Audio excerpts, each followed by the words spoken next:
माणिकराव कोकाटे यांनी राजीनामा द्यायला नकार दिल्यानंतर छावा संघटनेचे प्रदेशाध्यक्ष आक्रमक झालेले आहेत। ज्या हजारो शेतकरी मुलांनी व्हिडिओ पाहिला त्यांना कोर्टामध्ये खेचणार का, असा सवाल छावा संघटनेच्या विजयकुमार घाटगे यांनी विचारलेला आहे।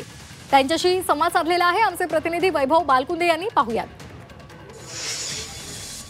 विजयकुमार घाटगे पाटील आपल्यासोबत आहेत। काय सांगाल, आता कृषी मंत्र्याची पत्रकार परिषद झाली आहे, त्यांनी राजीनामा देण्यासाठी नकार दिला। ते खुर्चीला चिटकलेले लोक आहेत हे।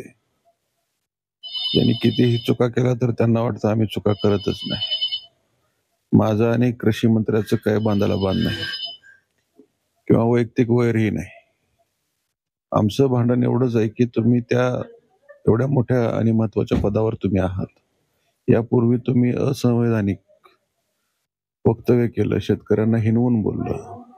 शेतकरी कर्ज घेतात आणि स्वतःच्या लेकरावाची लग्न थाटामाटात करतात। असं सरकार किती कर्ज देतं की जे आमच्या लेकरावाचे लग्न होतात आमच्या शेतकऱ्यांच्या, आणि पुन्हा ते कर्ज माफ करा म्हणून बोंबलतात।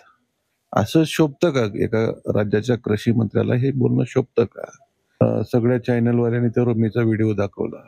अतिशय संतापजनक ही गोष्ट आहे। सभागृह ते न्यायासाठी स्थापन झालेलं आहे, एक पावित्र्य आहे त्या सभागृहाचं, एक गरिमा आहे।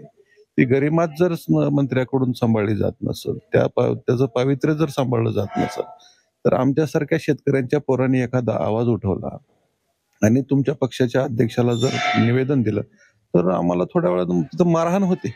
लाखो शेतकऱ्यांच्या पोरांनी तो व्हिडिओ शेअर केलेला आहे। मग लाखो शेतकऱ्यांच्या पोरांना तुम्ही कोर्टात खेचणार आहेत का? चुकीचं वागायचं आणि मी असा वागलोच नाही, ही राजकीय लोकांचा धंदा बनलेला आहे। आमची मारहाण एक निमित्त ठरलंय। आम्ही उद्याही मार खाऊ तुमचा।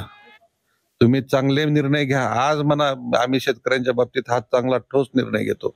विजय घाटगे, तुला आम्हाला तुडवायचंय, मी तुमचा मार खायला तयार आहे, परंतु शेतकऱ्यांच्या बाबतीत तुम्ही चांगले निर्णय घ्या, नैतिक जबाबदारी स्वीकारा आणि न्याय द्या। वैभव बालकुंदे, जी मीडिया, लातूर।